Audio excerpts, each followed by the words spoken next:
Give me a minute. If you follow the channel, you know about the heavy fighting around Tetkino. You know that these operations in Bryansk, Kursk, and Belgorod are intended to pin the 50,000 troops that the Russians have in Kursk that they want to pour over the Sumy border. Pin them inside Russia so that they never invade Ukraine. Now, of course, the invasion of Ukraine along the Sumy axis has begun. The Russians have made a little progress over the border, but it's slow going for them. And I think it's about to get slower. Here's why. You see this little gray comma shape here? This is new gray zone inside Russia. The Ukrainians are pushing in.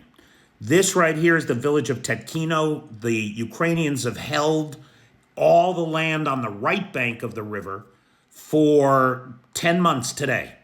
10 months today. Ukrainian troops have been going to bed, waking up in control of that Russian territory right there, and it is a major embarrassment to Putin. Now they're coming in here. Let's see. Now, operational security from Kyiv is very tight on this. We're hearing nothing. But what are the Russians saying? So this is from Russian Mill Blogger Telegram channel right there. The Ukrainian aviation flies as if it were at home. Now, we've been talking a lot on this channel about how the F-16s are participating in ground support actions on behalf of the infantry. And we're seeing that writ large in Tetkino. The F-16s came in, they dropped a bunch of glide bombs, softening up Russian positions, and then the infantry came in and cleared them out. That's how those advances were made. So Ukrainian aviation flies as if it were at home. Again, there are landings on positions in Tetkino, no air defense, no air cover. That situation is only going to get worse for the Russians. It is impossible to look at the map and draw a conclusion. It becomes outdated every 5 minutes. The situation is rapidly deteriorating. There are zero prerequisites for improvement. And yes, here is the border guard from hell, that's this guy, writing about how our wounded lions are beating the enemy. That's true. The guys completely surrounded with their stomachs and legs pierced are holding their positions. That's true.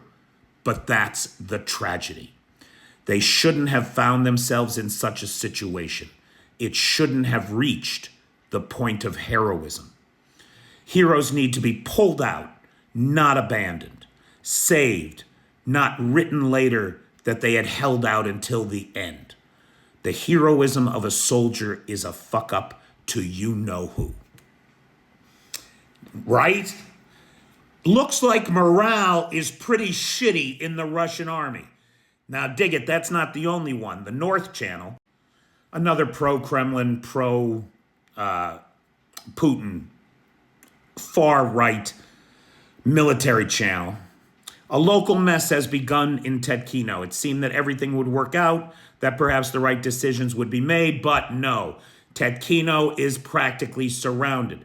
The Ukrainians have full control over logistics. Our logistics the Ukrainians have control over. Yes, they do, motherfuckers. Wars are won and lost on logistics. And all those rail bridges in Bryansk and Kursk that are down now are starving the Russian troops there. They can't get the resupply.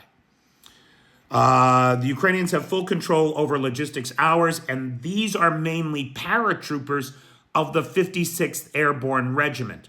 Now, these are some of Russia's best special forces, and it looks like there's about 60 of them pinned down, holding the location in Tetkino, at great risk to themselves and in what is likely to be their last stand.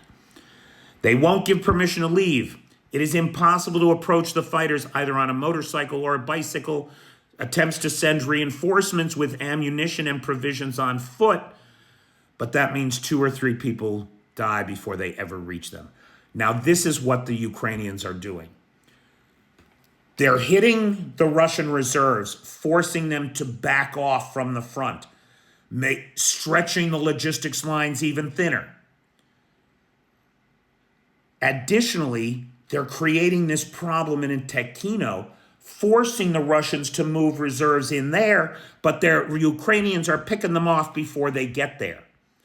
That appears to be the current situation. He finishes with Fedosia paratroopers, and these are two companies, about 60 people, are holding out to the last. They are not going to surrender. They are defending their land. And in that last sentence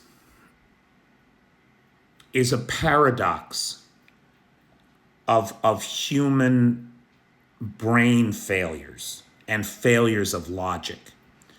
This country claims to be patriotic. The Russians claim to be defending their lands. And they hold that up as a virtue. But they have no respect for the Ukrainians doing the same thing in the face of Russian aggression. The double standard is a dead giveaway that you're dealing with somebody who has no moral compass, who has no empathy, no developed sense of what civilization means. Because in any civilization that is a success, every member of that civilization must want for their neighbor the rights that they demand for themselves. And for the Russians and the Trumpists of the world, they want to take rights away from everybody else and preserve those rights only unto themselves. Russia is the object lesson in where that kind of selfishness and primate thinking leads. It's an unsustainable society that eventually destroys itself. And that's exactly what we're seeing happen. This war will not destroy Ukraine. It may forge a new, resolved Ukrainian identity, but it won't destroy Ukraine. It'll destroy Russia. Karma is a bitch.